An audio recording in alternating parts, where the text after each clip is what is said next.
birthday ngayon ni Senyorita Dona nyo. Tara samahan nyo kaming maligo sa ilog. At dahil nga maliligo kami sa ilog, syempre magluluto muna kami ng babaunin namin.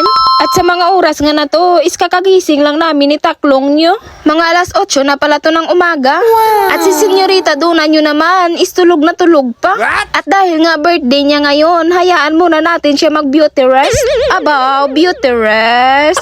Ay, hindi bala uso ang beauty rest sa mga pigado. Amo na nga samtang kapangapi kami ni Taklong nyo, ginapinukaw, ginamon siya.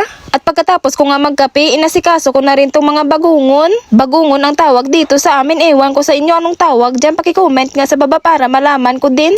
Puputulan ko nga lang ito ng mga puwet dahil kung hindi nyo ito tatanggalin, hindi nyo ito masisipsip. Ito talaga yung the best na ipapartner sa ginataang gabi. Tapos may inihaw na tuyo, ay lame kayo. At habang nagpuputol ako ng mga puwet ng bagungon, yung pamangkin ko pumunta na naman sa akin na napakakulit. Sabi niya nga sa akin, siya na lang daw yung magpuputol. Baw, kadungulgin. Daw kasaro-saro naging nga bata ka. At grabe, tingnan nyo naman kung gaano kalalaki yung mga bagungon. Nabili pala ito ni mother dito lang sa amin sa naglalako ng isda. At pagkatapos ko nga magputol ng mga puwet ng bagungon, nagbalat na rin ako ng niyog. At habang nagbabalat ako ng niyog, magsha-shoutout muna ako. Shoutout Pampelo, Nava, Mary Jane, watching from Puerto Galera, Oriental, Mindoro. God bless you din po. Thank you so much and keep watching. Shoutout sa mga taga-barangay Umiyo, sabi ni Ansoyo Amara. Hambal ni Girly Dinusta Arubang. I-shoutout man kami di nga taga-poblasyon Ilaya Sitio Punta Idol. Ti-shoutout lang da sa tanan nga taga-poblasyon Ilaya Sitio Punta kagay Girly Dinusta Arubang. Padayon lang sa paglantaw. Salamat.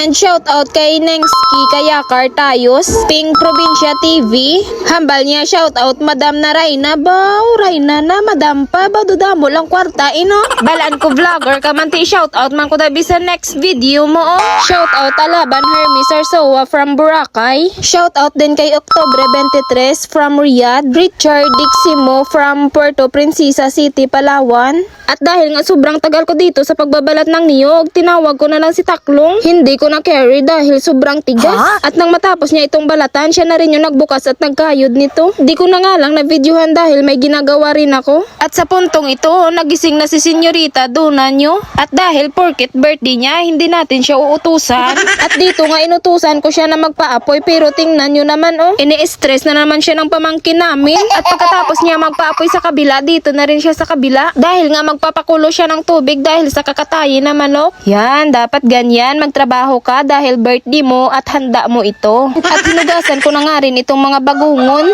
At dahil feeling ko hindi natatanggal yung dumi, kaya tinutbrushan ko na lang ito. Paisa-isa talaga ang pagbabrush ko dito para sure na, sigurado pa. Pagkagising ko nga pala kanina, naabutan ko si mother na naghihimay nitong mga gabi. Si mother sana magluluto nito, kaso may pinuntahan siya. Kaya inutusan na lang ako ni father na ako na lang daw magluluto nito. At maya-maya nga dumating yung binibilhan ni mother ng tinapay, kaya bumili muna ako. Halagang 100 pesos lang pala yung binibili namin dito dahil mabilis ito mapanis. Pero kapag meron naman nasisira, binabalik naman to sa kanila. At pagkatapos ko nga bumili ng tinapay, minikos-mekos ko na din tong kinayod na niyog. At pagkatapos ko nga mamikos-mekos, sinala ko naman ito ng salaan na napakalinis. Grabe, ilang dekada na kaya to sa bahay. Siguro may sentimental value ito kay mother kaya hindi niya ito pinapakawalan. At dahil nga di paluto yung ulam, umalis na lang si father, pumunta sa kanyang farm. At inutusan ko nga yung pamangkin ko na ipakain sa mga manok yung pinagpigaan ko ng gata. Ugasi pang tawag dito sa amin. Sa inyo ba? Ano tawag dyan? At nung kumulo na, inilagay ko na nga rin yung gata tsaka itong bagungon. Sinabihan nga ako ni mother na dapat inuna ko muna yung bagungon, mamaya na yung gata.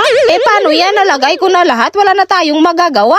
Ganon din naman yun, ilalagay din lahat. At habang nagluluto ako doon ng gulay sa kabila. At dito naman sa likod ng bahay, nag-aasikaso dito si mother at si Senyorita Dona nyo ng aadobuhing manok. Hanggang dito na lang muna yung tinikal ko at gagawan ko na lang ito ng part 2. Ay, abaw part 2!